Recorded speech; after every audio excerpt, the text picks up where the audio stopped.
Nah, materi kita tadi kita akan bahas bagaimana eh, sistem saraf kita secara fisiologis yang ada di badan kita udah diciptakan oleh Allah yang Maha Besar, sangat sempurna sehingga menjaga semua koordinasi kita baik. Tapi kalau ada gangguan tuh gimana ya?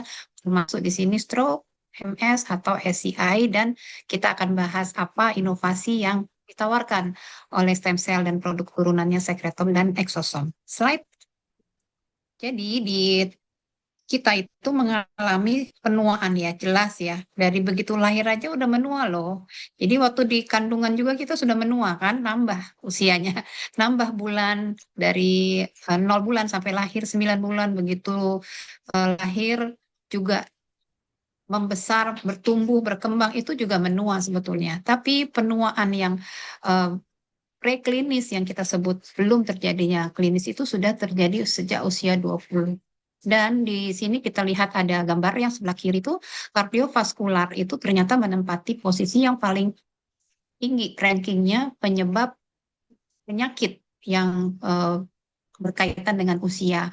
Jadi kenapa? Karena memang semua organ kita butuh asupan nutrisi kan. Nah, yang bawah itu pembuluh darah. Jadi begitu pembuluh darah atau sistem kardiovaskular kita tidak berhasil dengan baik menyampaikan semua nutrisi, oksigen dan lain-lain ke area lain, maka terjadilah beberapa penyakit yang menyertai, termasuk stroke ya dan diabetik gitu ya. Terus itu sampai di kolom yang paling kanan di bar diagram itu penyebab-penyebab penyakit penuaan. Nah, kita jangan pernah berpikir bahwa penuaan itu sudah otomatis terjadi penyakitnya ya. Ya, kita bertanggung jawab pada diri kita sendiri sehingga penyakit itu tidak terjadi atau minimal lama lah ya. Udah 120 tahun baru sakit gitu ya. Cita-citanya seperti itu. Itulah pengobatan atau approach atau pendekatan regeneratif atau anti-aging medicine itu diarahkan ke sana. Jadi sebelum itu terjadi penyakit. Nah, ini kita sekarang slide akan membahas bagaimana jika sistem saraf itu yang terjadi di dalam tubuh. Slide, Mbak.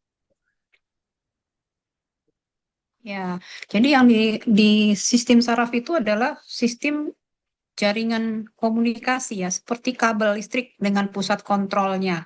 Jadi otak memperoleh informasi, baik itu dari luar ya, misalnya ada input rangsangan suara, rasa sakit, dan lain-lain, kemudian diolah oleh otak untuk merespon, kemudian kita akan bergerak sesuai dengan refleks atau yang disadari gitu ya, mengambil gelas atau melangkah, berjalan, atau yang memang involuntary, jadi tidak disadari dan itu otomatis selalu berjalan otonom. Contohnya otot jantung, itu pernafasan, itu berjalan sendiri tanpa kita komando. Nah, ini semua berjalan semua dalam suatu sistem yang kompleks dan selalu berkesinambungan gitu ya. Jadi jika salah satu organ atau kabel itu rusak, maka sinyalnya tidak sampai tubuh, jadi tidak bisa bergerak dengan baik atau merasakan dengan normal. Nah, kapasitas dari neuro atau saraf itu sangat terbatas regenerasinya.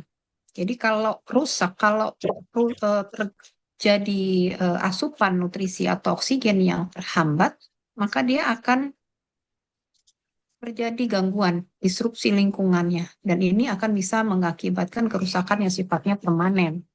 Slide, apa sih yang dibutuhkan oleh sel saraf gitu ya? Karena sel saraf ini sangat sensitif, yaitu memiliki kebutuhan metabolik tertinggi dalam tubuh kita. Jadi dia sangat membutuhkan oksigen, glukosa, vitamin, lemak sehat, elektrolit secara terus-menerus, nggak boleh berhenti.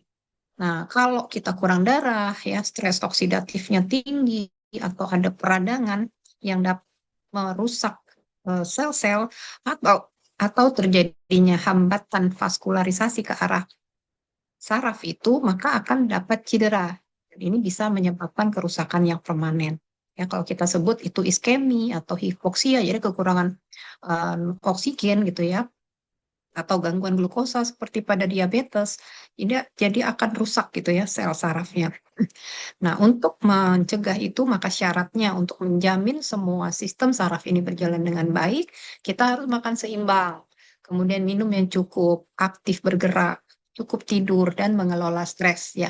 Kayaknya dalam kata-kata seperti itu mudah ya, tapi saya yakin kita semua menyadari bahwa hidup ini fluktuatif gitu ya. Jadi kadang makan enak banget gitu ya, gimana nggak enak ya. Kadang males banget bergerak gitu. Nah ini yang kita hadapi sehari-hari sehingga kesehatan kita ini kadang-kadang terganggu. Bagaimana supaya sistem saraf ini nggak ikutan terkena? Nah ini harus kita jamin keadaan ini terus-menerus. Karena tadi ingat bahwa neural tissue atau jaringan saraf itu memiliki kebutuhan metabolik tertinggi dalam tubuh. Jadi sangat peka, sangat sensitif. Dia demanding banget gitu. Harus selalu dikasih makan, dikasih oksigen. Slide. Jika itu tidak terjadi dengan baik, maka ada penyakit-penyakit saraf tadi ya. Jadi ada gangguan saraf. Jadi ketika suplai darah atau sistem imun kita atau struktur saraf kita terganggu, maka timbullah penyakit-penyakit seperti yang 3 di atas. Ini ada stroke, multiple sclerosis, dan spinal cord injury yang kita akan bahas hari ini. Di bawahnya ada Alzheimer, epilepsi, neuropati diabetik, myasthenia gravis, cerebral palsy, yang semuanya mekanisme terjadinya berbeda-beda. Tapi semuanya itu slide berhubungan dengan suplai darah.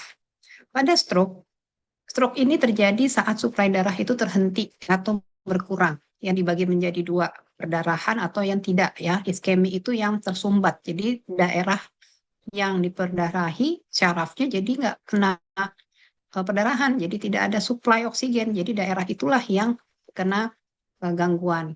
Area mana misalnya nanti jadi ada gangguan bicara, gangguan gerak, dan seterusnya. Kemudian kalau yang hemoragik, pembuluh darahnya pecah. Nah, jadi sama ya, tidak ada aliran darah ke sana karena dia pecah. Keadaannya sangat urgent dan hitungannya adalah jam.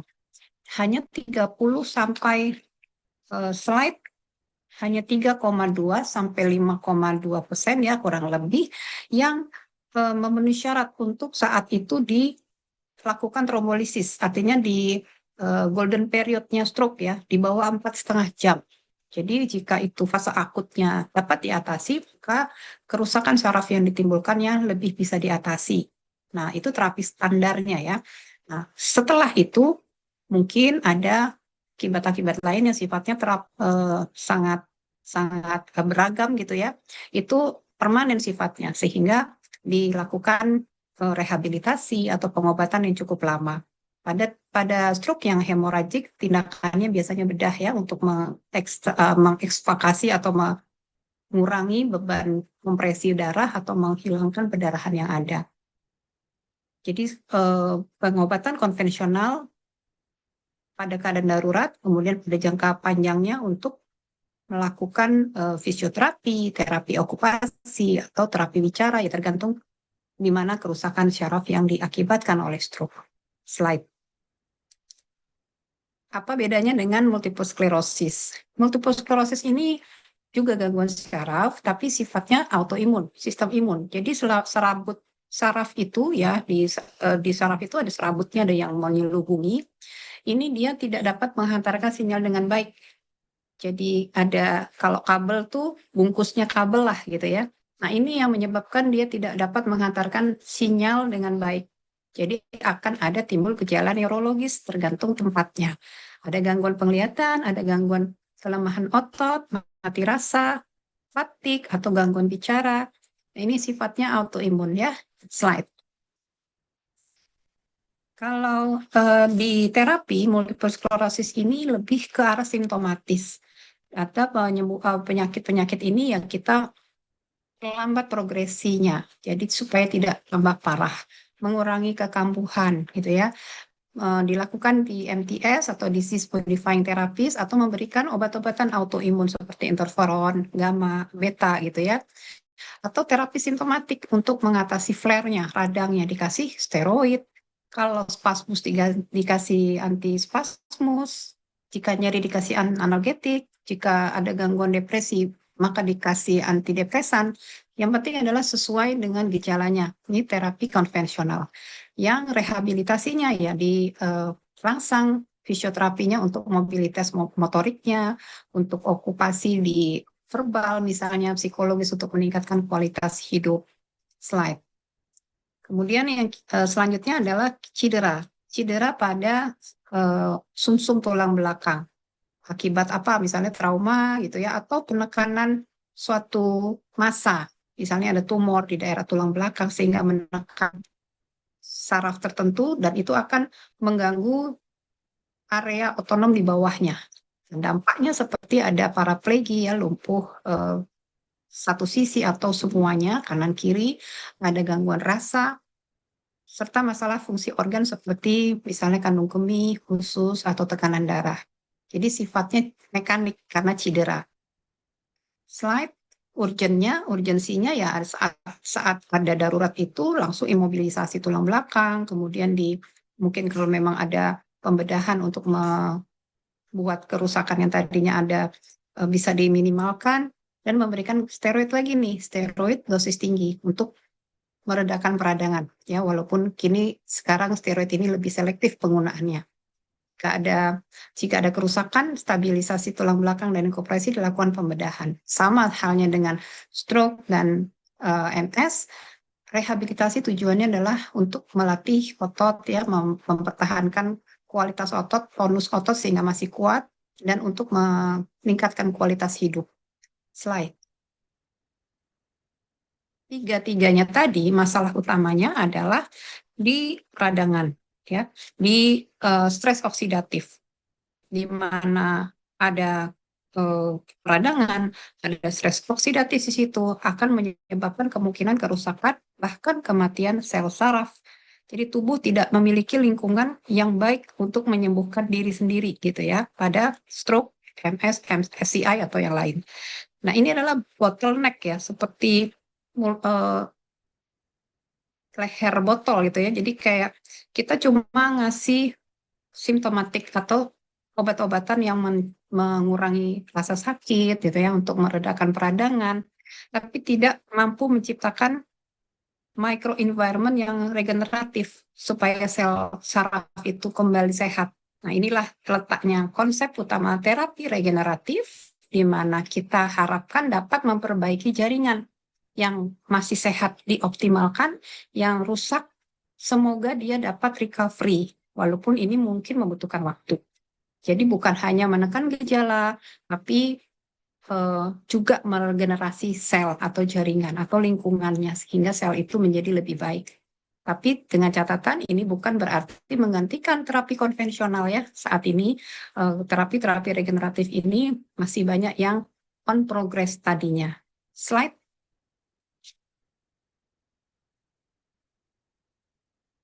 Terapi regeneratif yang mencakup banyak sekali ya segmennya.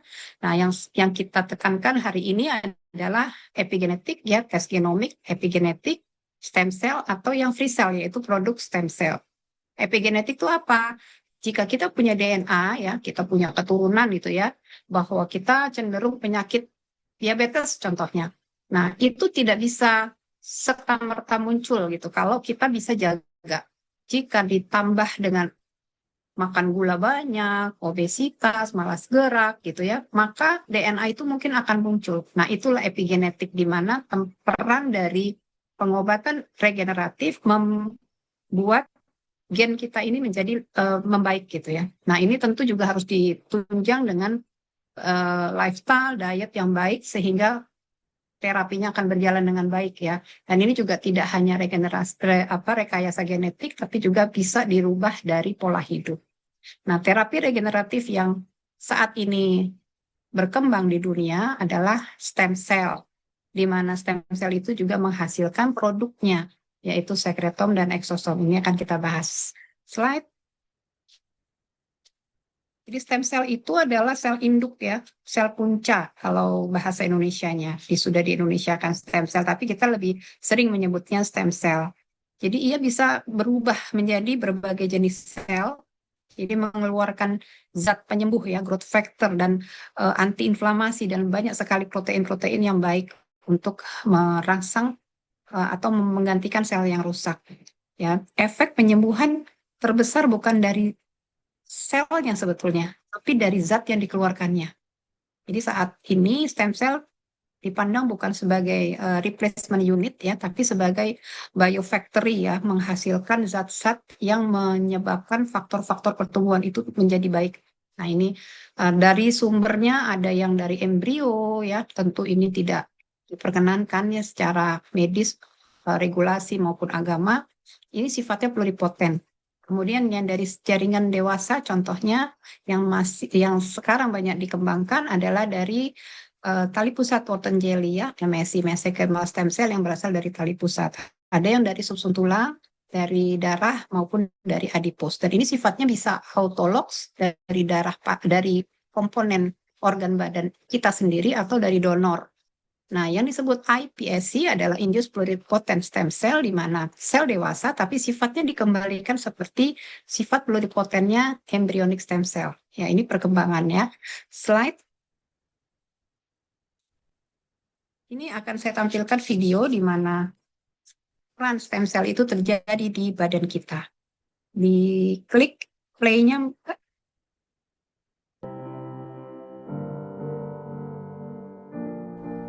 Whenever there is an injury or a challenge to an organ or tissue, a whole process of renewal takes place in the body to help restore optimal health. Soon after the injury, the affected tissue releases specific compounds that travel through the blood to the bone marrow. When the compounds released by the injured tissue reach the bone marrow, these messengers tell the stem cells in the bone marrow to divide and create new stem cells, which are then released from the bone marrow into the bloodstream. Slowly, the number of stem cells increases in the blood circulation. At the same time, the affected tissue releases another compound called stromal-derived factor 1, or SDF1, that attracts stem cells. As stem cells circulate in the fine blood vessels of the affected tissue and sense the presence of this compound, they stop in the blood flow and migrate into the tissue. Inside the tissue, stem cells slowly migrate to the very site of injury where SDF1 is being secreted. When they reach the site of the injury and come into contact with the damaged tissue, stem cells begin to multiply and then slowly transform into cells of that tissue. Through this process of amplification, one stem cell can become thousands of tissue cells.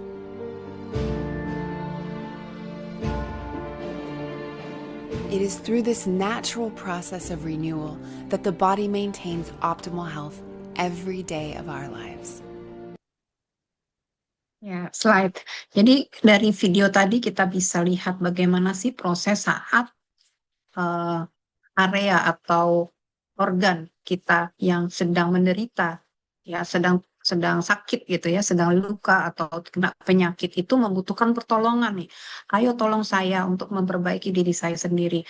Dia mengeluarkan sinyal itu, memberikan informasi kepada sumsum tulang belakang untuk mengirimkan stem cell yang sama jenisnya dengan dirinya gitu ya. Jadi perlu ada messengernya, perlu ada yang ngirim gitu ya, seperti kita WhatsApp, ini si WhatsApp-nya yang ngirim gitu ya, yang supaya yang menerima tahu kalau saya butuh tolong kirimin daging dong gitu ya. Nah, ini yang disebut oleh bahasa kita disebut extracellular vesicle atau secretome. Jadi di mana sinyal itu disampaikan kepada yang menerima, dia akan merespon. Nah, semua sel di badan kita ini mengeluarkan sekretom, mengeluarkan sinyal, mengeluarkan protein-protein yang mengandung soluble fraction dan vesicular fraction. Ya, fraksi yang soluble, yang contohnya di sini isinya ada RNA, DNA, ada growth factor, ada lipid, dan banyak sekali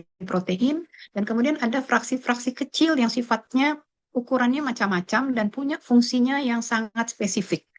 Yang paling kecil ukurannya adalah yang namanya eksosom. Itu ukurannya 30-200 nanometer. Kemudian yang lain, microvesicle dan macrovesicle itu 200 di atas 1000 nanometer.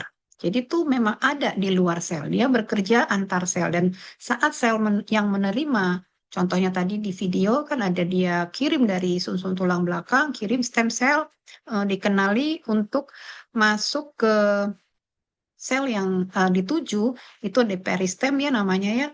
dikenali dulu. Oh iya benar-benar masuk, Mayo mampir. Saya ikut mereplikasi diri untuk membentuk sel yang serupa dengan saya. Injury atau stroke atau MS atau apapun ya, luka kita kena gores itu terjadi. Dan semua organ punya stem cell, umurnya berbeda-beda. Jadi memang stem cell yang dihasilkan atau yang dimiliki oleh sel saraf itu sangat sangat sensitif gitu ya, sangat susah untuk meregenerasi sel. Jadi yang kita bisa lakukan dan yang paling ideal adalah memperbaiki lingkungannya. Slide. Jadi sudah tahu ya namanya sekretom itu apa, eksosom itu apa. Jadi bukan stem cell-nya, tapi produk dari stem cell. Nah, gimana kita lakukan untuk terapi nih ya, untuk pasca stroke, pasca MS atau FCI. Nah, stem cell ini kan menggantikan neuron yang rusak. Nah, stem cell ini kan ada inti selnya ya. Jadi tujuannya untuk merangsang angiogenesis, membentuk pembuluh darah baru, mengurangi peradangan. Nah, sekretom dan eksosomnya ini sekretom bekerja di luar sel gitu ya untuk menurunkan inflamasi, meningkatkan neuroproteksi, memperbaiki jaringan otak. Nah, kalau eksosom dia dapat menembus uh, blood barrier kita ya untuk masuk ke dalam selnya langsung. Eksosom itu karena dia kecil sekali membawa messenger RNA, itu akan merangsang neurogenesis atau membentuk sel saraf yang baru dan memperbaiki koneksinya yang tadinya nggak baik. Ya, ini secara in vivo, in vitro yang sudah saya rangkum secara singkat gitu ya. Jadi sudah dibuktikan pada penelitian di lab, di in vivo, in vitro, di jaringan maupun di hewan. Sekarang kita lihat apakah sudah terbukti pada manusia ya. Slide. Ya, di sini studi klinis yang sudah berjalan, ini ada stroke iskemik akut, stroke iskemik, dan Alzheimer. Di sini saya tampilkan di Cina tahun 2023 ada case report di mana seorang wanita 45 tahun yang mengalami stroke kemudian mendapatkan sekretom mesenchymal stem cell yang diambil dari amnion diberikan secara IV ya, secara intravena 1 minggu sekali selama 4 minggu. Ternyata hasil klinisnya membaik dengan fungsi motoriknya lebih bagus, deregulasinya menjadi baik gitu ya. Terek ini ada menekan respon imun ya. Jadi ada marker di sana ya yang bisa dites dalam sediaan darah. Jadi jika ada peningkatan Treg maka akan mengurangi peradangan. Jadi ini sebagai marker perbaikan jika kita melakukan terapi sekretom. Slide. Diberikan selama 1 minggu berturut-turut, kita lihat di NIHSS dan di I-score-nya. Jadi kalau di pemeriksaan untuk pasca stroke itu untuk melihat indeks perbaikannya kita lakukan scoring ini. Dan ternyata membaik semua. Jadi walaupun hanya 4 kali. Ini dilakukan segera setelah beliau menderita stroke. Slide. Kemudian ada kasus lain yaitu pada usia 40-an yang sebelumnya sehat, kemudian mengalami diseksi spontan arteri karotis interna kanan pada tahun 2015, ada hemiparese, ada gait hemiplagi, ya, kemudian gangguan koordinasi, kognitif juga. Dengan terapi konvensional yang tadi kita sudah bahas, tidak memburuk, tapi tidak ada progres. Nah, waktu di Juli sampai di Desember, ini di Malaysia ya, tahun 2023 laporannya.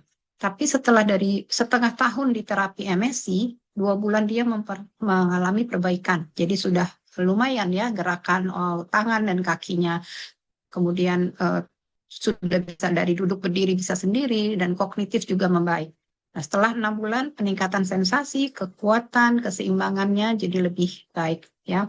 Ya tidak memerlukan usaha seperti sebelumnya. Jadi waktu yang dibutuhkan untuk recovery jauh lebih baik dibandingkan sejak dia sakit sampai saat sebelum terapi. Slide. Nah, untuk multiple sclerosis, terapi regeneratif yang dilakukan dengan stem cell, sekretom, dan eksosom kurang lebih sama. Jadi yang tadi selubung sarafnya itu rusak, dengan stem cell diperbaiki, sehingga transport sinyalnya lebih baik. Sekretom mengatur lingkungannya sehingga sistem imun kita tidak menyerang mielin, karena MS adalah autoimun, dengan sekretom dia mendukung regenerasinya gitu ya. Kemudian eksosom Dia langsung masuk ke dalam inti sel sehingga dapat mengirimkan sinyal antiinflamasi dan remyelinisasi, membentuk mielin lagi menjadi lebih cepat. Ini in vivo dan in vitronya ya. Kemudian coba kita lihat di terapi klinisnya. Slide.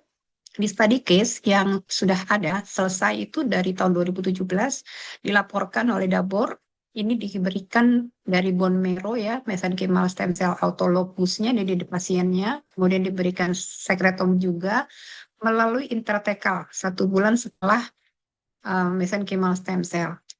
Hasilnya adalah menurun tuh lesi lokalnya, meningkatlah faktor interleukin 6, interleukin 8 dan faktor vascular endothel growth factor. Jadi yang mempengaruhi dengan vaskularisasi daerah peradangan. Jadi efek samping yang ada sangat ringan dan dianggap protokol ini layak dan aman dan berpotensi untuk menstabilkan kasus serupa. Nah, studi yang sedang berjalan pada kasus multiple systemic atrophy dan cerebroplasia ini juga sudah ada, nanti belum selesai, jadi masih open recruitment. Kemudian slide di Iran ini dilaporkan seorang perempuan 44 tahun dengan MS mendapatkan eksosom intratekal juga dan intravena juga mendapatkan laser intravena ya untuk MS-nya. Hasilnya dalam 3 minggu terjadi perbaikan signifikan 70-80%. Gejala kesemutannya, rasa berat, kelemahan, dan tanda-tanda yang lain hilang. Juga ada peningkatan kekuatan otot, penglihatan, daya ingat, dan energi. Dari MRI juga mengalami lesi yang ada tidak bertambah, tidak tambah lebar ya, hanya terlihat lesi demyelinisasi yang lama, jadi tidak ada aktivitas penyakit yang baru. Ini tahun 2025 ya, cukup baru. Ini di Iran. Slide. Untuk terapi regeneratif pada spinal cord injury ini cukup banyak sebetulnya ya, di Indonesia pun sudah banyak sekali laporan tapi mungkin tidak terpublish di jurnal. Jadi stem cell, sekretom, dan eksosom juga sudah cukup banyak dilakukan penelitian in vivo baik in vitro juga dengan bukti dia dapat merangsang regenerasi akson. Ya kalau sekretom jelas memperbaiki lingkungannya, kalau eksosom itu masuk ke dalam sel sehingga dapat membantu regenerasi akson. Jadi ideal sekali ya dilakukan untuk spinal cord injury. Slide. Bagaimana dengan study case yang sudah ada? Pada tahun 2025 ya, ini juga sama ya, untuk ini di Indonesia ya dilakukan di UI, di mana pasien 65 tahun dengan trauma dia jatuh, ada bulging di lumbal 1, 2, dan 3, juga lumbal 3, 4 di tulang belakang bagian bawah. Kemudian disuntikkan di area itu gitu ya, di piriformisnya, di kauda epidural dengan sekretom ya. Kemudian dia fungsinya jadi meningkatkan antiinflamasi, meregenerasi tulang itunya ya, disknya, kemudian meningkatkan densitas dari tulang. Nah, ini hasilnya signifikan. Jadi nyerinya langsung berkurang dalam 24 jam. Lalu terus membaik dalam beberapa bulan, motoriknya juga meningkat, ternyata bone mineral densitasnya juga meningkat secara signifikan dan bertahan hingga 6 bulan. Artinya betul bahwa pemberian sekretom ini dapat meregenerasi tulang disk akibat trauma ya, karena dia menyeimbangkan osteoklas dan memperbaiki mikroarsitektural tulang. Ini cukup baru di UI dikerjakannya di RSCM. Slide. Ada kasus lain yaitu di Mayapada. Ini ada kasus penganiayaan ya, anak umur 17 tahun hingga koma dengan hasil CT scan dan MRI ada edema gitu ya, dan itu cukup lama dirawat, dan kemudian MRI di flare P2 juga ada lesi yang cukup besar ya, grade 2. Nah, dengan pemberian sekretom dan umbilical cord mesenchymal stem cell, hasilnya sangat baik. Pasiennya bisa pulang gitu ya, bisa kemudian mengalami aktivitas sehari-hari dengan baik lagi ya, karena masih muda juga ya, jadi ini disupport sekali, jadi sampai sembuh gitu ya. Ini kasus yang sangat baik. Di tahun 2025 sudah ada di publish di Mayapada, dikerjakan oleh Dr. Farid dan kawan-kawan. Slide. Kemudian ada lagi kasus di Iran tahun 2024 juga. Ini cukup baik karena ini merupakan uji klinis yang dilakukan pada 9 pasien open label pada cedera tulang belakang. Nah, dari penelitian ini, uji klinis ini ditemukan keamanan yang tidak ada efek samping, ya, tidak ada, ya paling karena disuntiknya ya, tapi efek eksosomnya tidak. Kemudian motoriknya dia meningkat, ya, skor Asianya, jadi untuk gerakan dan koordinasi. Kemudian sensoriknya juga membaik, fungsi sensorik dari tes ya yang dilakukan light touch dan pinprick ya di bulan ke-6 dan 12. Secara keseluruhan meningkat secara signifikan. Dan aspek self-care dan respiratory sphincternya juga baik ya, karena bisa kembali menjadi kualitas hidupnya menjadi baik ya, kandung kemihnya dapat mengontrol dengan baik gitu ya, tidak menurun tapi membaik, spastisitas ya, tidak ada spasmus, jadi lebih rileks, dan inkontinensia urin juga menurun frekuensinya. Ini tahun 2024 dilakukan pada 9 pasien dan semuanya membaik. Slide. Jadi secara umum, sekretom dan eksosom bekerja melalui 3 mekanisme utama, yaitu melindungi sel saraf dari kematian, menekan peradangan, dan merangsang pembentukan jaringan saraf baru. Kalau pada stroke ya, itu meningkatkan angiogenesis, yaitu meningkatkan suplai darah dan neuroplastisitas di jaringan sarafnya. Pada multiple sclerosis, karena dia autoimun, dia merangsang perbaikan imunomodulasi, dan memperbaiki mielinnya, mielin dari sarafnya, remyelinisasi. Pada SCI, karena dia cedera, maka dia anti-scar ya, jadi pada kasus-kasus cedera apapun, luka apapun, sekretom itu baik sekali untuk meregenerasi selnya dan regenerasi akson. Stem cell terapi adalah terapi berbasis sains yang menjanjikan. Sedangkan sekreton dan eksosom itu adalah non-cell based therapy atau free cell ya, tidak ada inti selnya. Produk turunan dari stem cell dianggap lebih aman. Tidak ada risiko tumor dan minimal reaksi imun karena memang juga dipakai untuk penyakit-penyakit autoimun. Namun penting untuk dipahami bahwa terapi ini bukan menggantikan terapi utama, tapi sebagai terapi pendukung dan meningkatkan kualitas pemulihan. Demikian presentasi saya. Mohon maaf jika terlalu cepat. Saya terbuka untuk diskusi. Baik, terima kasih Dr. Krishanti. Materinya sangat lengkap sekali dan banyak case study terbaru ya dokter ya. 2025, 2023, yang mana itu sangat relate dan dekat sama kondisi banyak orang. Dan juga pas sekali dengan topik kita juga hari ini begitu. Jadi mungkin Bapak Ibu di sini yang masih menerka-nerka atau tidak jarang juga begitu ya dokter ya yang masuk di Widya masih perlu pembuktian begitu dokter. Ini benar tidak sih terapinya? Apakah benar-benar bisa membantu kondisi kesehatan tertentu atau seperti apa? Dan dengan webinar ini semoga Bapak Ibu juga bisa tercerahkan kembali, apalagi dengan studi case report terbaru yang tadi disampaikan oleh Ibu Shanti.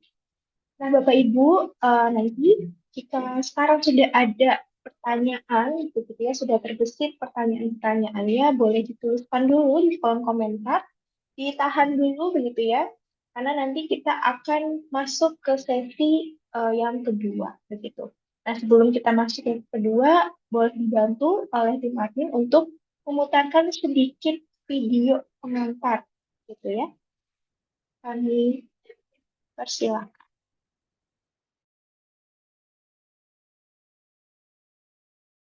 Pelan bisa nggak? Ya, satu lagi. Dilurusin pelan-pelan kakinya. Sulit. Tendang-tendang kakinya.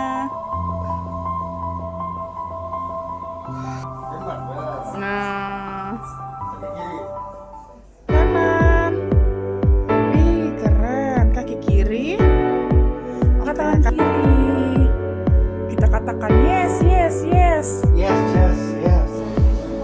Turunin lagi kakinya pelan-pelan. Wih, udah enak kan kalau kakinya digerakin?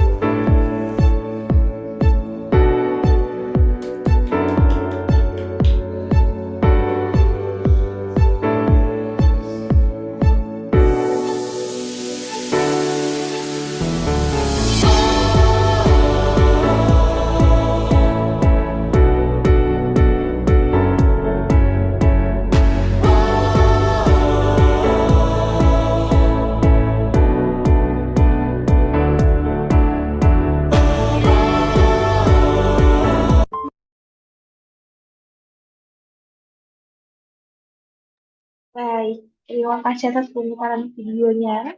Ya, Bapak Ibu, jadi beliau adalah salah satu eh, kisah dari customer sharing kami yang nantinya akan berbagi juga pada kesempatan sore hari ini. Nah, di sini ada caregiver ya atau ayahanda dari pasien yang ada di video tadi, Pak Bambang Mukti Nugroho atau biasanya kami panggil dengan sapaan Pak Bambi. Di sini sudah bersama kita Pak Bambi. Kalau di sini namanya Ibnu ya. Selamat sore Pak Bambi. Selamat sore, Mbak. Iya, bagaimana Sebelumnya, kabarnya Pak Bambi? Sehat? Alhamdulillah sehat, Bu. Sehat ya, Pak Bambi. Kita mulai sesi sharing-sharingnya pada sore hari ini, begitu ya Pak ya? Iya, iya. Sebelumnya Ya, minta maaf, saya lagi luar, ada tugas riset kan dia nggak sempat masuk ruangan. ya, baik Bapak, siap. Nanti di sini kita akan cerita-cerita begitu dari kisah nyatanya begitu ya dari Ananda BY atau anak dari Pak Bambi. Mungkin di awal Pak Bambi boleh diceritakan dulu bagaimana awal mula anaknya itu terdiagnosa dan juga boleh dikenalkan dulu begitu Pak Bambi dan diceritakan kondisi awalnya. Silakan Siap. Bapak. Baik, jadi saya adalah penderita. Saya dari penderita berat dan turun fungsi ginjal, dan anak saya ada penderita multiple sclerosis. Nah, dalam ini hari ini kita membahas tentang multiple sclerosis ya. Cerita sedikit, 8 tahun lalu anak saya usia 18 tahun, dia tiba-tiba terlunglai. Dia jatuh tanpa ada tenaga atau otot. Jadi kita pertama kali bingung nih, anaknya kenapa ya. Nah, kita bawa ke dokter di satu rumah sakit pemerintah di Jakarta. Dinyatakan bahwa saya terkena penyakit HIV tanpa ada lab produk. Jadi kalau HIV itu kan ada labnya dulu darah ya, baru vonis. Nah, setelah itu saya anak saya dicek darah, hari kemudian negatif, kita langsung MR. Di MR itu terdiagnosis OTC, ada flek yang diperkirakan adalah virus. Nah, kejadiannya adalah 3 tahun berturut anak saya dinyatakan terkena virus.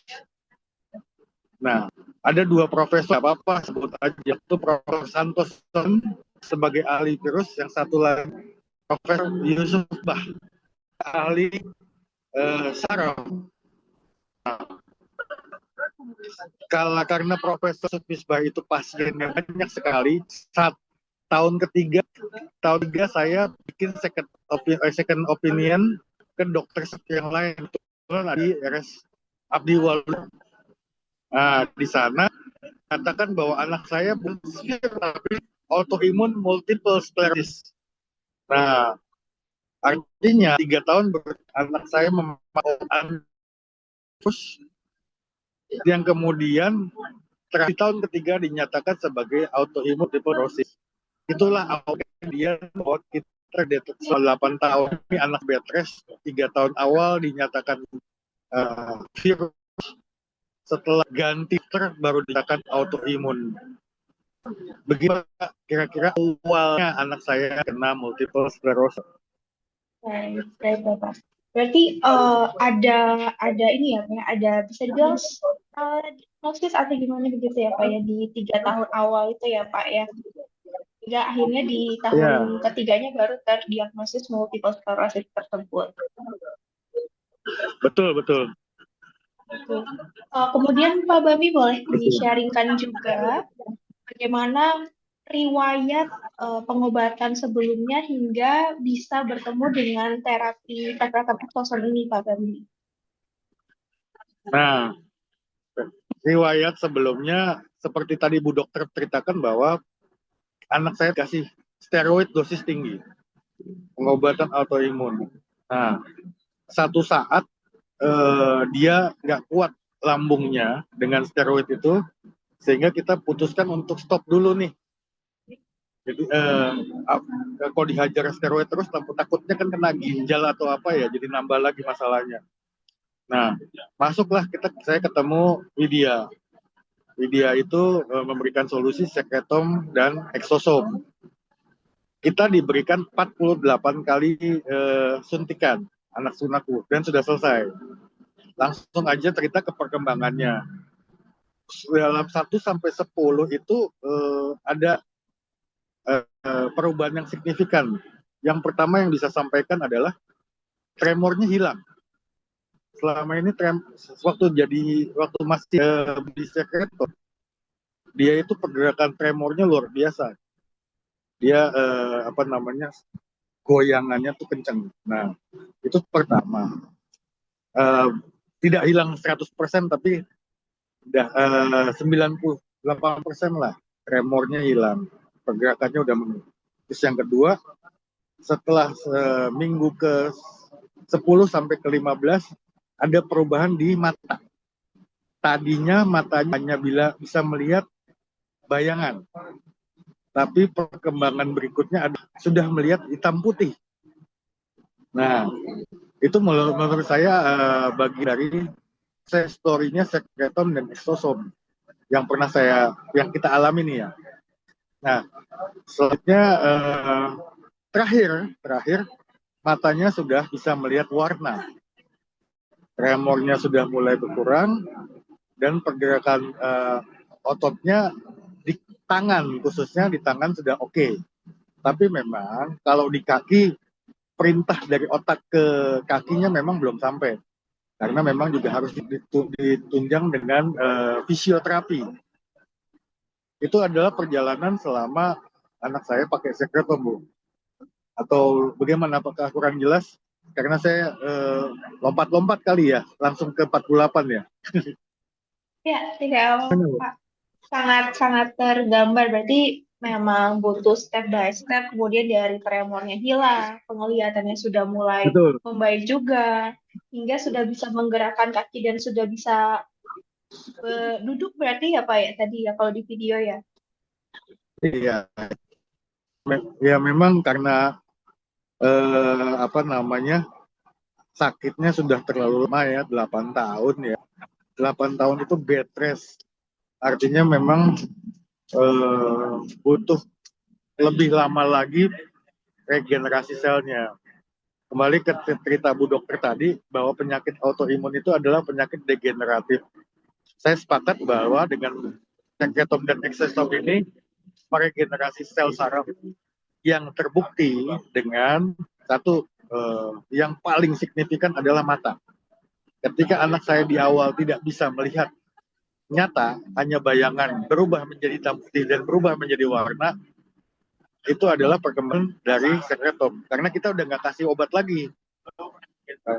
Mengingat kondisinya kalau dikasih steroid tinggi, malah jadi mual ya, jadi nggak, tubuhnya menolak ya, gitu. Jadi itulah bagian dari cerita saya tentang multiple sclerosis.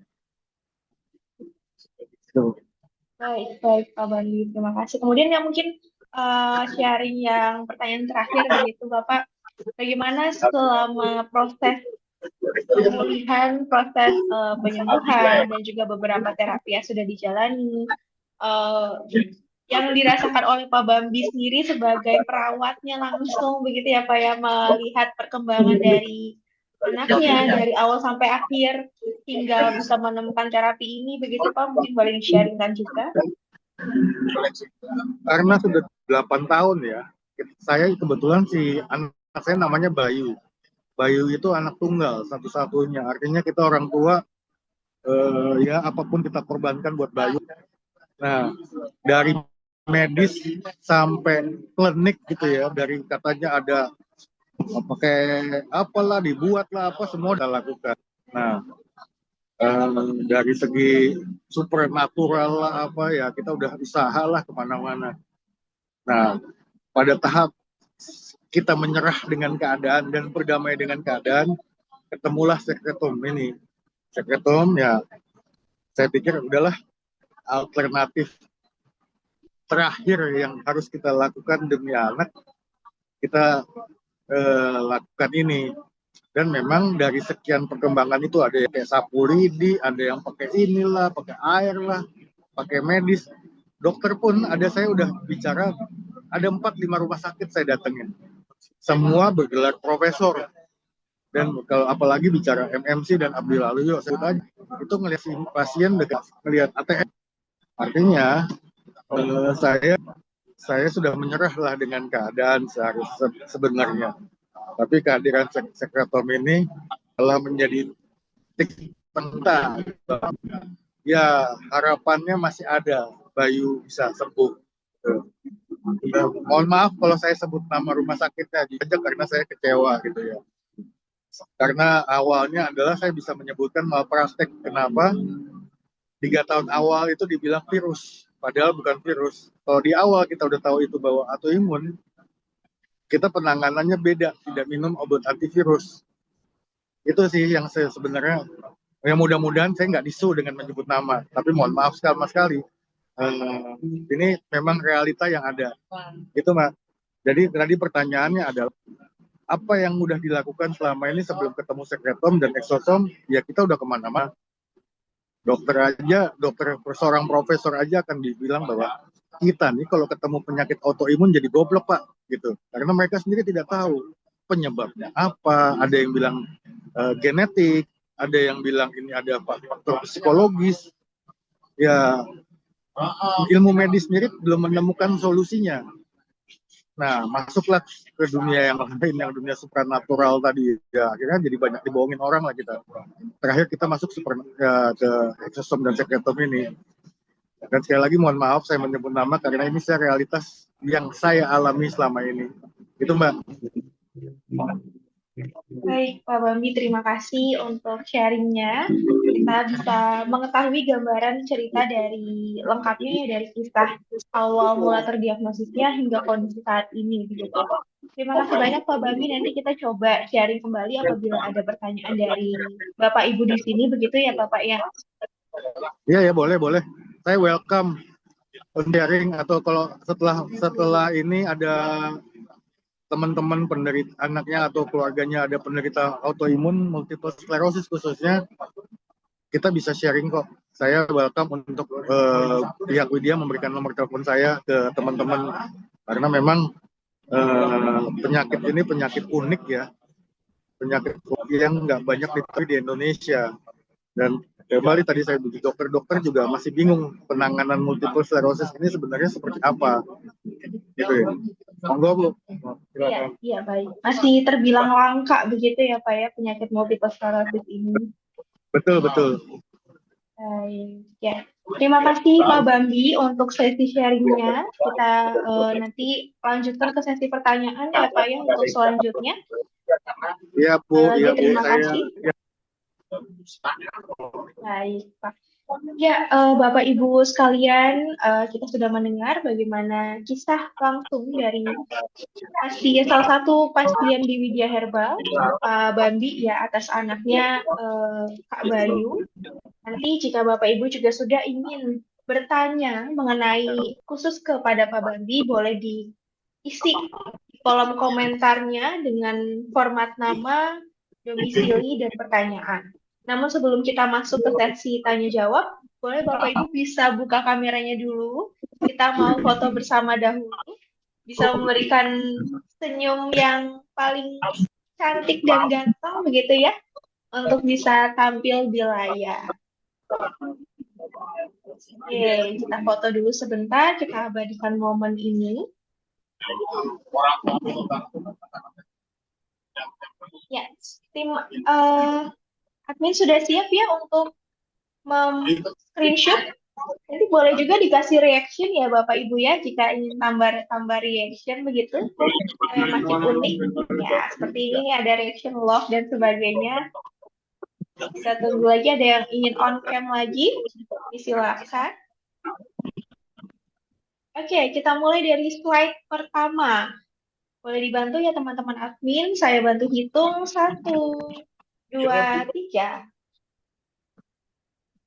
Oke, kita lanjut ke slide yang kedua. Ini ada 2 slide ya, jadi kita tidak tahu ada di slide mana, tapi Bapak Ibu boleh senyum dulu, gitu ya. Silakan 1, 2, 3. Baik, terima kasih Bapak Ibu. Kita lanjut ke sesi tanya jawab. Kami buka terlebih dahulu kepada Bapak Ibu yang ingin bertanya langsung, ingin open mic, ingin open cam dan menyapa langsung. Di sini ada Dr. Kishanti, ada Pak Bambi. Saya persilakan bisa raise hand, kemudian silakan menyebutkan nama, domisili, dan pertanyaan. Boleh raise hand, kemudian menyebutkan nama, domisili, dan pertanyaan. Sambil menunggu ada yang raise hand, saya bacakan dulu di kolom komentar ya, Dokter dan Bapak Bambi. Yang pertama pertanyaan dari Kak Putri atau Ibu Putri ini ya, dari Jogja. Dokter mau bertanya, pada gangguan syaraf stroke karena penyumbatan pembuluh darah, bagaimana sekretom ini bisa membantu mengatasi kondisi tersebut, Dokter? Terima kasih.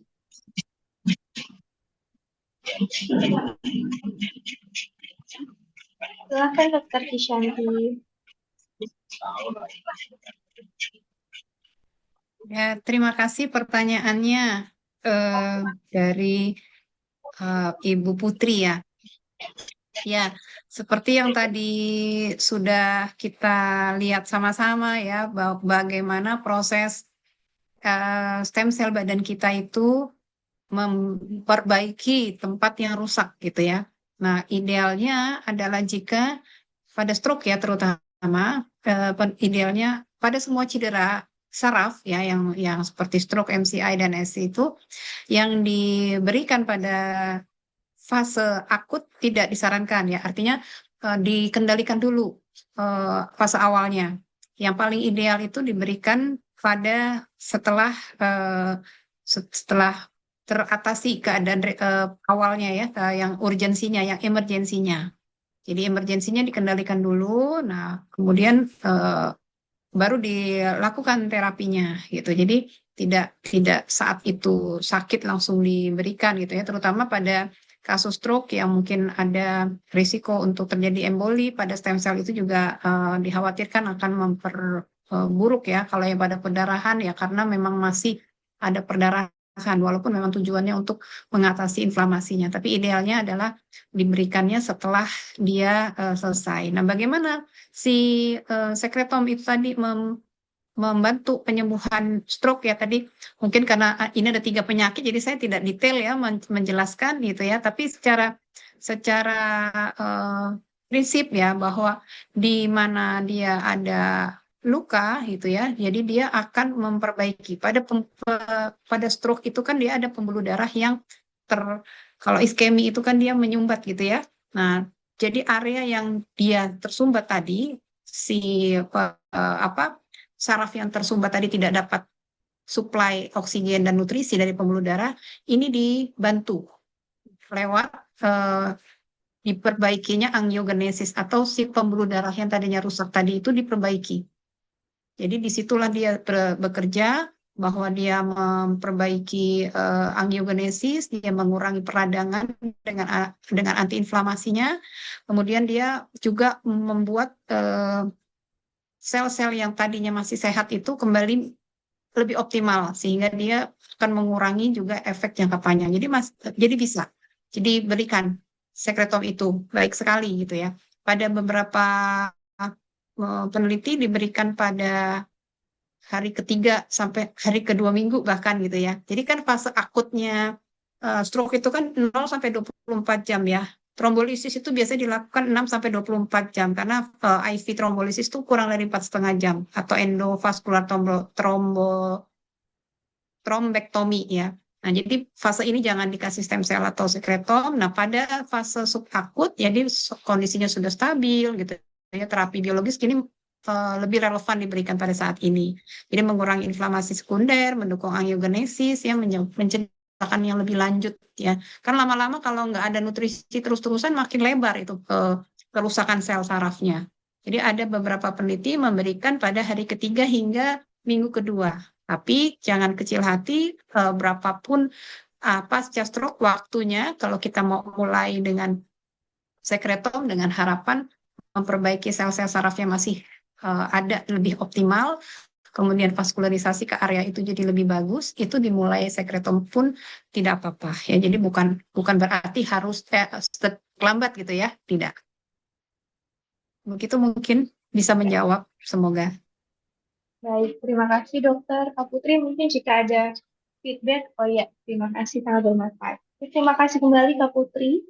Mungkin di sini kita masuk ke pertanyaan kolom komentar selanjutnya, dokter. Di sini ada Kak Nevi yang kebetulan mengidap multiple sclerosis juga, dokter. Di sini saya bacakan dulu.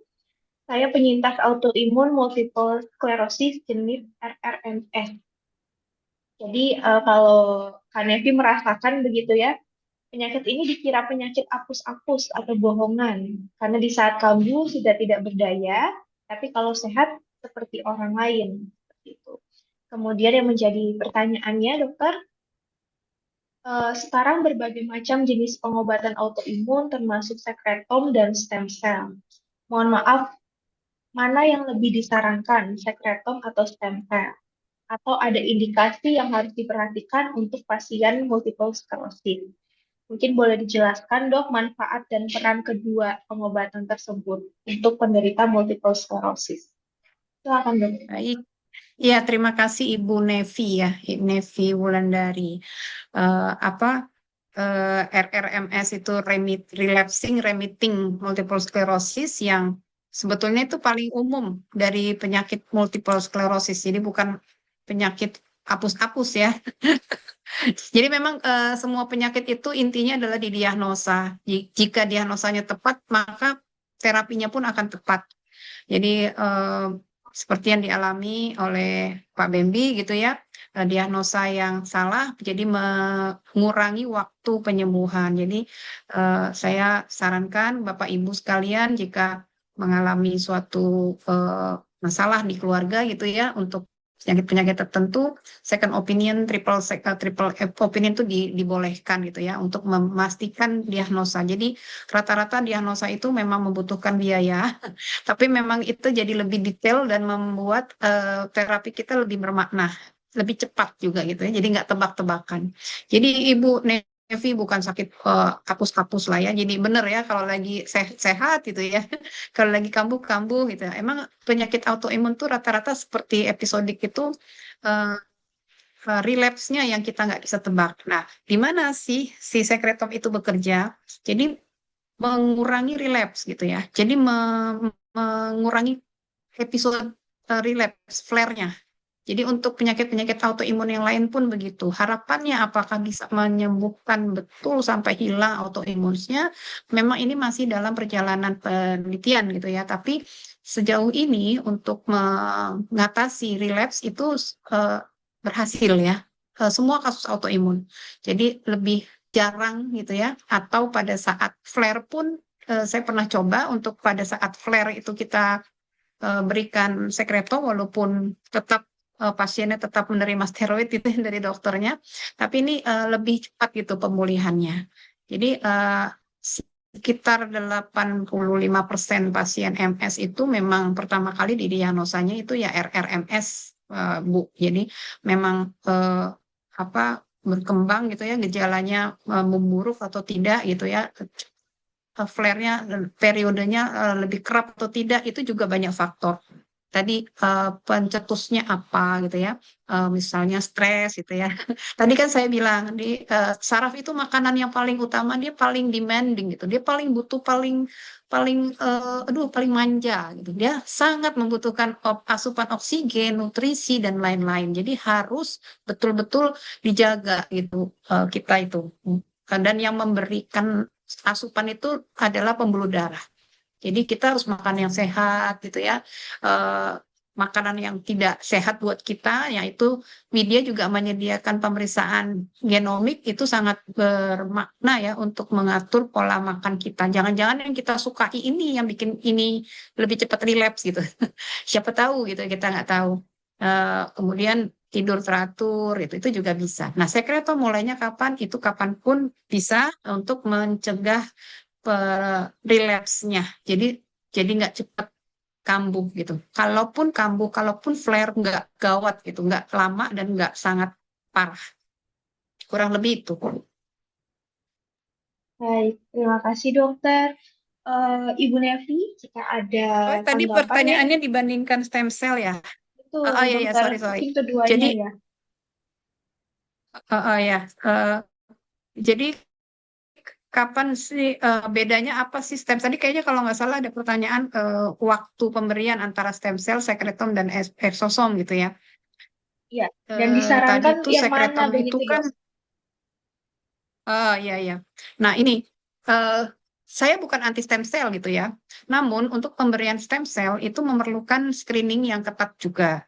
Jadi karena dia juga proteinnya besar ukurannya sehingga untuk pemberian IV kita juga harus hati-hati resiko terjadinya emboli atau sumbatan karena proteinnya besar tadi. Dan ada marker-marker yang harus dicek dulu. Jangan-jangan stem cell ini memicu bibit DNA yang tadinya off, yang tadinya kita tenang-tenang aja jadi nyala gitu ya. Contohnya penyakit-penyakit keganasan. Terus stem cell ini sangat sangat ideal sekali karena dia betul-betul mereplace atau menggantikan karena dia benar-benar bahan bakunya yang dikasihkan sistem selnya. Nah, tapi tetap stem cell apapun yang dimasukkan ke kita, kalau signaling yang enggak jalan, tadi sekretomnya, kondisinya, sel semua itu enggak terhantarkan dengan baik, nggak terproduksi dengan baik, itu juga nggak ditangkap. Dan homing atau jadi kalau stem cell jalan-jalan di dalam pembuluh darah itu kan dia menuju tempatnya itu ya. Nah, homing effect dari stem cell yang kita berikan itu pun masih idealnya adalah di tempat yang rusak gitu kan, dianterin ke sana gitu. Nah, itu memerlukan dosis yang besar karena kalau kita cuma IV di infus itu jadi kemana-mana jadi dosisnya besar. Kemudian agak lebih panjang waktunya karena dia stem cell, jadi lebih jarang waktunya, tidak bisa kerap memberikannya. Nah, kalau kalau eksosom karena dia konsentratnya sekretom dan dia dapat menembus barrier dan jumlah mRNA-nya juga lebih banyak, dia agak lebih, tapi masih lebih kerap dibandingkan stem cell. Kalau sekretom kita bisa lakukan sering-sering karena dia komponen komponen keseluruhannya. Ibaratnya kayak eh, segelas air sirup gitu ya. Nah, sekretom eksosom itu sirup kentalnya, si si gelas sirup itu sekretomnya lah ibaratnya gitu. Jadi ada airnya, ada peptide-nya, ada merah dan lain-lain. Jadi ini boleh dikerjakan lebih kerap dibandingkan eksosom dan sekretom dengan stem cell. Nah, mana yang lebih baik gitu ya? Mana yang lebih tepat gitu. Nah, untuk semua sel tadi kan mengeluarkan stem cell juga ya gitu. Jadi melihat melihat efek samping atau melihat kondisi pasien perlu dipertimbangkan antara stem cell atau free cell. Tapi masalah sekretom atau eksosom saya rasa itu tidak ada harus memilih gitu ya karena memang eksosom itu konsentratnya sekretom sehingga dia dosisnya akan lebih besar gitu ya efeknya. Jadi kalau mau sekarang trennya adalah mengurangi mengurangi atau menghindari efek samping stem cell maka dipilihlah uh, free cell tadi yang sekretom atau eksosom. Begitu Ibu. Jadi sebetulnya oke-oke saja tapi tadi pertimbangannya kalau stem cell kita harus periksa beberapa hal supaya aman saat kita memberikan stem cell. Baik, terima kasih dokter. Nah, maaf kalau saya cepetan. Iya, Mudah-mudahan bisa diterima. Ya. Karena ini mungkin jika ada pertanyaan lanjutan boleh raise hand atau dituliskan kembali di kolom komentar. Kita sapa kembali Pak Bambi ya, masih di sini Pak Bambi, mungkin boleh open cam-nya kembali. Ada pertanyaan untuk Pak Bambi langsung begitu ya. Oke, Mau tanya dong, boleh nggak? boleh silakan Ibu. Mau Mungkin nanya, boleh Kak, disebutkan nama, eh, domisili, dan nama pertanyaannya saya Ibu. Madeline, ya domisilinya Jakarta Selatan. Ya, terus kalau habis operasi lumbar masih nggak enak, apakah sekretom itu bisa lebih membaik? Itu satu. Kedua, pundak saya ini belakang leher ini agak nggak enak, kayak pegel. Terus tangan juga ada kesemutan kayak gitu. Kapal tanner yang gagal dioperasi dokter gitu. Dokternya gagal, tapi jadi sekarang masih sakit. Ketiga, saya susah tidur, makan obat tidur terus gitu. Apakah dengan sekretom dan apa itu bisa ekosom bisa lebih mendingan nggak dokter? Terus satu lagi mau nanya, dari Karbe Farma kan juga keluar tuh, lebih murah. Maaf nih ya, aku nanya aja, lebih murah. Apa bedanya dengan yang Ecosom dan Secretum ini, yang di Jum ini loh? Makasih. Ya, baik. Terima kasih Ibu atas pertanyaannya. Mungkin boleh saya rangkum. Jadi ada habis operasi, kemudian ada efek setelah operasi yang masih berlanjut begitu ya Bu ya. Apakah bisa dibantu dengan terapi sekretom dan exosome ini begitu Dokter Kish? Dipersilahkan. Ya, ya Ibu, terima kasih pertanyaannya. Pasca operasi lumbar apa ya Bu? Mungkin ada HNP atau trauma gitu? Syaraf kejepit hama Ya, tulangnya geser L1, L2, L3, S1. Ada ya 8 pen. HNP ya. Nah, ya ya. Ya baik. Jadi sama halnya dengan penjelasan saya tadi di SCI ya, baik itu trauma ataupun HNP ya, yang ada cedera saraf itu. Jadi even itu kita operasi, tentu pemulihannya tidak secepat itu ya, nggak secepat kayak kita luka lalu diplester gitu ya, dijahit lalu sembuh dalam hitungan minggu. Mungkin kalau saraf itu tadi harus eh, lebih lebih sabar dan untuk mempercepat penyembuhan dan membuat pemulihan lebih baik itu memang sekretom membantu ibu. Jadi kalau idealnya sih disuntikan di dekat lesi ya, di dekat tempatnya gitu ya. Tapi kalau tidak ada yang kita suntikkan di area yang terdekat. Itu membantu sekali untuk mengurangi rasa nyerinya, untuk membuat lebih nyeri itu kan karena ada peradangan ya. Itu juga akan mereda gitu. Jadi dan mudah-mudahan penyembuhan atau baiknya sel sarafnya juga akan lebih cepat.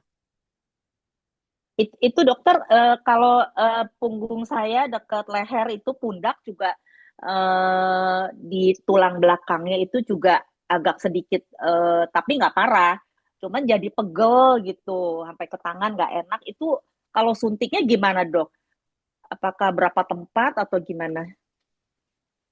Iya, masalah dosis dari sekretom ini masih longgar gitu ya, masih longgar karena eh, panduan dosisnya nggak seperti obat gitu ya, dan dilihat dari komponennya sekretom itu sangat sangat kompleks, jadi masih longgar. Artinya kita masih bisa pakai dosis yang ibarat misalnya kita mau pakai di lumbar itu disuntik, lalu di atas di dekat leher kita suntik juga, lalu kita suntik lagi minggu depannya suntik lagi itu nggak masalah.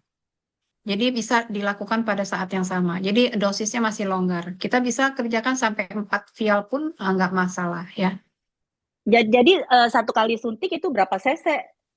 Bu, misalnya ya Ibu di lumbarnya 1 vial 1,5 cc, di atas 1,5 cc boleh Bu. Oh, oke Tiap oke minggu. oke.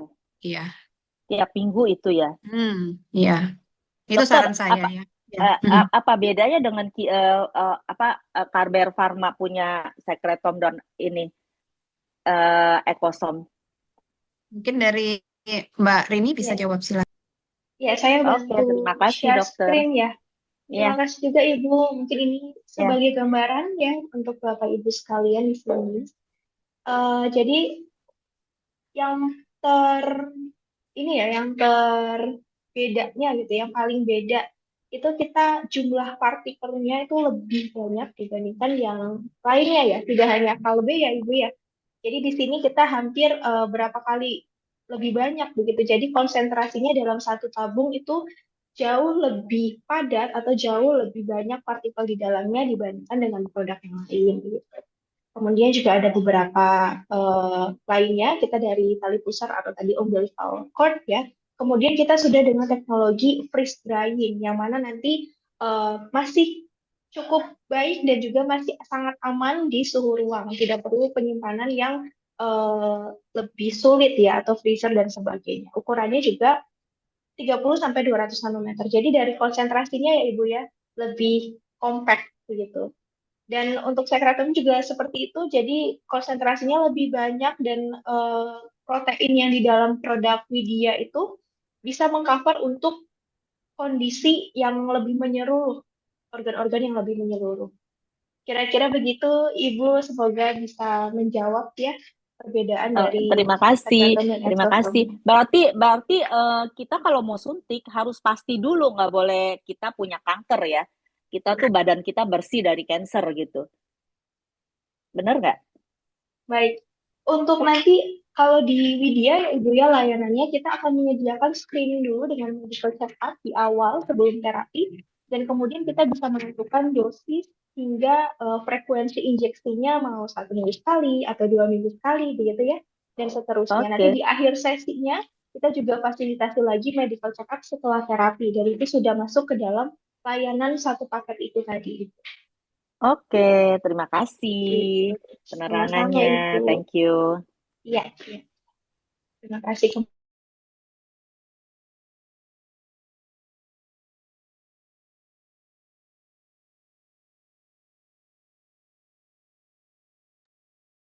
Mbak Rini tuh di mute, Mbak. Maaf. Oh iya, ya, maaf ya.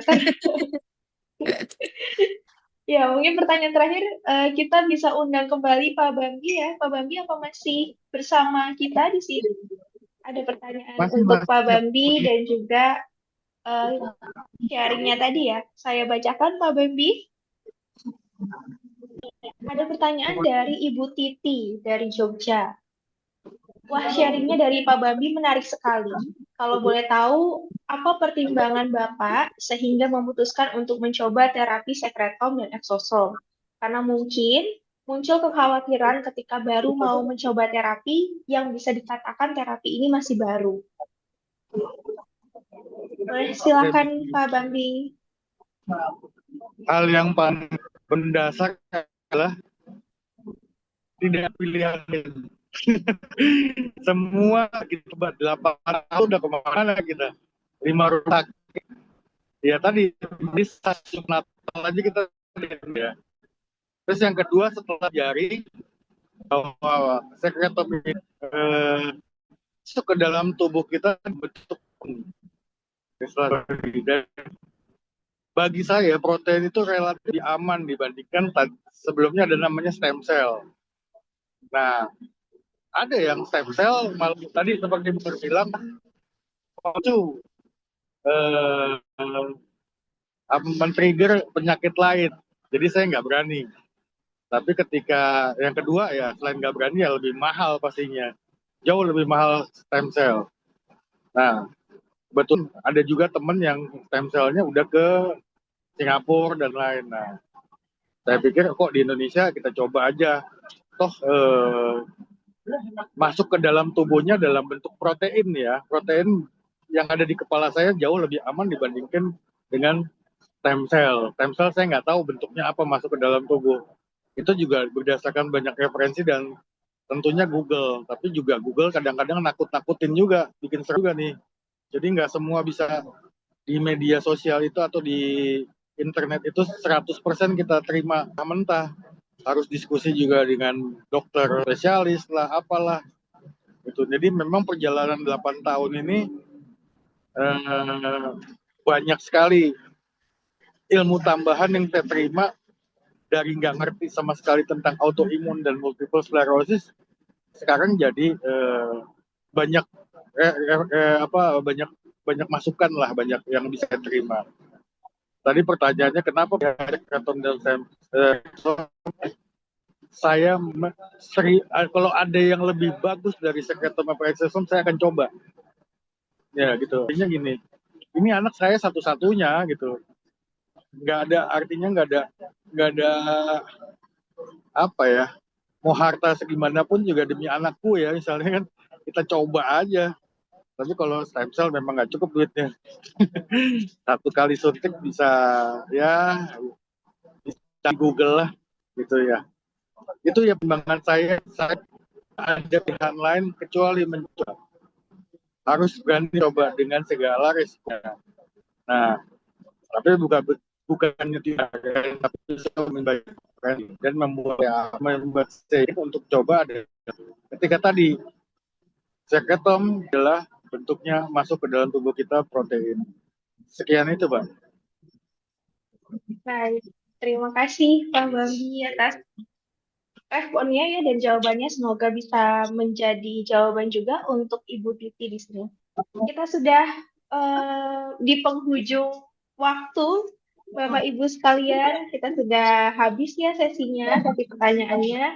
Terima kasih atas antusiasmenya kepada Bapak Ibu sekalian. Juga terima kasih banyak kepada Dr. Kisyanti dan juga Pak Bambi yang sudah mau sharing dan juga merespon dari berbagai pertanyaan yang muncul di sesi webinar hari ini. Kepada Bapak Ibu, akan mendapat kesempatan untuk berkonsultasi langsung nantinya ya dengan Dr. Kisyanti. Namun bisa mengikuti syarat dan ketentuan sebagai berikut. Bapak Ibu boleh buka sosial medianya begitu, kemudian bisa follow Prosehat Official, Widya Herbal dan juga Widya Therapeutic. Dan juga nanti bisa mengisi formulir absensi yang sudah dibantu admin share di kolom komentar untuk nantinya Bapak Ibu yang sudah mengikuti syarat ini akan dihubungi oleh tim kami untuk mendapat konsultasi one-on-one ya, atau konsultasi private secara online nantinya dengan Dr. Kisyanti. Nanti pemenangnya akan diumumkan di Instagram story-nya Prosehat, Widya Herbal, dan juga Widya Therapeutic. Ini bisa di screenshot ya Bapak Ibu ya untuk tahu informasinya dan nanti nggak lupa begitu. Boleh slide selanjutnya. Bapak Ibu di sini di proses ini ya kembali lagi di awal, jadi seperti yang sudah disampaikan oleh Dr. Kisyanti, kalau Widya ini tidak berdiri sendiri oleh produk sekretom dan exosome saja. Bapak Ibu bisa mengecek bagaimana profil tubuhnya lebih lengkap, mulai dari tes genetik, apakah ada bawaan stroke, apakah ada bawaan autoimun, atau ada bawaan penyakit degeneratif lainnya. Itu bisa diujikan dengan tes genetik ini. Kita coba perkenalkan satu persatu produknya. Yang pertama, tentunya terapi sekretom dan exosome. Untuk terapi sekretom dan exosome ini, Bapak Ibu, kita menyediakan layanan keduanya, dan nanti Bapak Ibu boleh kontak nomor admin kami yang ada di sebelah kanan bawah ya Bapak Ibu ya. Bisa di screenshot juga nanti ya, untuk bisa di WhatsApp dan juga disampaikan keluhannya apa, kondisi kesehatannya seperti apa.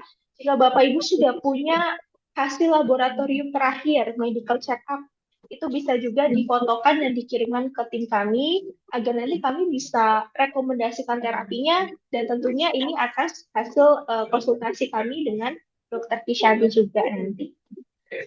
Selanjutnya, terapi sekretom dan exosome ini tidak terbatas untuk stroke, untuk multiple sclerosis, dan untuk cedera tulang belakang saja. Jadi terapi ini mencakup semua kondisi kesehatan kita ya Bapak Ibu ya, karena ini memang hal yang sebenarnya dibutuhkan di tubuh kita begitu. Cuma nanti penentuan dosisnya, kemudian berapa kali interval injeksinya, itu yang akan disesuaikan dengan kondisi kesehatan masing-masing. Selain sekretom dan exosome, Bapak Ibu, kami juga melakukan gitu ya terapi dengan konsumsi bahan alam dengan herbal. Jadi di sini kami ada beberapa produk herbal, ini 2 di antaranya yang termasuk best sellernya juga ya di Widya. Itu ada kalas renggi dan prasita untuk anti-aging dan juga menjaga kesehatan pembuluh darah kita. Untuk Bapak Ibu juga di sini yang herbal enthusiast dan ingin tahu informasi lebih lanjut tentang herbal, bisa di screenshot juga untuk nanti ditanyakan ke tim admin ya, ke nomor WhatsApp tadi. Selanjutnya Bapak Ibu, ini ada tes genetik yang sebelumnya juga sudah dari awal disampaikan oleh Dr. Kishanti ya. Kondisi apapun di tubuh kita ini bisa jadi keturunan juga dari orang tua kita, nenek, kakek kita, dan bisa terekspresi atau tidak, bisa kejadian atau tidak karena faktor lingkungan. Tapi setidaknya saat ini, jika Bapak Ibu ingin melakukan langkah preventif untuk tahu dulu apakah kita punya bakat penyakit tertentu, punya bakat penyakit stroke misalnya, atau yang lainnya, kalau kita sudah tahu kita punya resiko tersebut, kita bisa secara sadar gitu ya, mengubah pola hidup kita lebih sehat lagi, mencegah supaya potensi-potensi itu tidak kejadian seperti itu. Yang terakhir, Bapak Ibu, di sini ada tes epigenetika.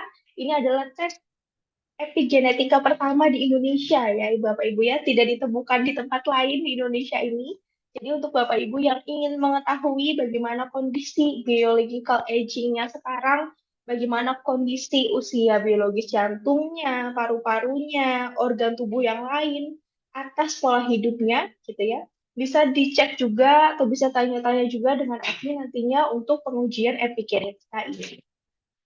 Begitu Bapak Ibu pengenalan berbagai produk dari Widya. Semoga Bapak Ibu bisa mulai makin tercerahkan kembali dan Widya ini terintegrasi menyeluruh ya, dari awal pengecekan genetiknya hingga solusinya dan juga treatmentnya juga begitu. Jadi whole in gitu ya, wellness holistic begitu ya di Widya ini.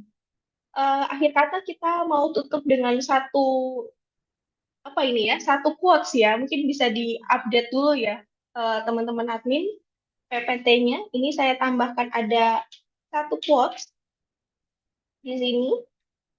2026 ini udah jalan hampir 1 bulan ya Bapak Ibu ya. Sudah akhir nih, bulan tanggal 29 ini sudah di akhir bulan. Semoga resolusi sederhana ini banyak amin di dalamnya. Kita bisa sama-sama baca bareng ya Bapak Ibu ya sebagai harapan kita bersama. Nah, di sini kita bisa baca tubuh yang lebih tenang, pikiran yang lebih lega, dan kesehatan yang dirawat bijak setiap hari. Semoga Bapak Ibu semua di sini dilimpahi kesehatan dan kebahagiaan. Nanti jika ada yang ingin disampaikan atau dikonsultasikan oleh tim kami, bisa hubungi nomor CS yang ada di PPT tadi, atau nanti akan dihubungi oleh teman-teman kami juga yang sudah mengisi form pendaftaran. Akhir kata, saya Rini dari tim Prosehat Indonesia mengucapkan terima kasih dan mohon maaf apabila ada kesalahan kata atau kesalahan teknis juga ya, sehingga membuat luka hati mungkin ya, atau hal-hal yang tidak berkenan di hati Bapak Ibu sekalian. Sampai jumpa di sesi webinar selanjutnya. Selamat sore dan selamat beraktivitas kembali Bapak Ibu.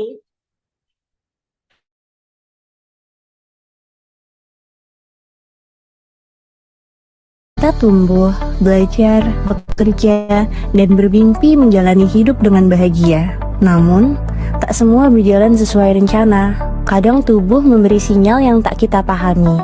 Kadang, penyakit datang tanpa kita sadari. Disinilah Widya Terapeutik hadir, memimpin langkah baru menuju masa depan kesehatan yang lebih baik. Menggabungkan sains, teknologi, dan solusi berbasis data untuk masa depan kesehatan Anda. Melalui Genku dan Genomics, tes genetik dan epigenetik pertama di Indonesia. Kenali risiko penyakit, kebutuhan nutrisi, usia biologis setiap organ Anda, hingga kecepatan penuaan biologis berbasis gen yang unik dan spesifik. Teknologi kesehatan terbarukan untuk mempercepat pemulihan dan regenerasi tubuh dengan sekretome dan exosome stem cell terapi. Juga menyeimbangkan tubuh Anda dari dalam dengan Herbal Premium Package, produk alami berbasis evidence. Didukung alat kesehatan canggih Health Kiosk, tes kesehatan berkala yang presisi dan nyaman. Semua integrasi dalam satu aplikasi, ProSehat. Booking layanan kesehatan, konsultasi, hingga pemantauan rutin. Karena kami percaya, bukan hanya untuk hidup lebih lama, melainkan tetap prima dan bahagia saat tua. Healthier, longer.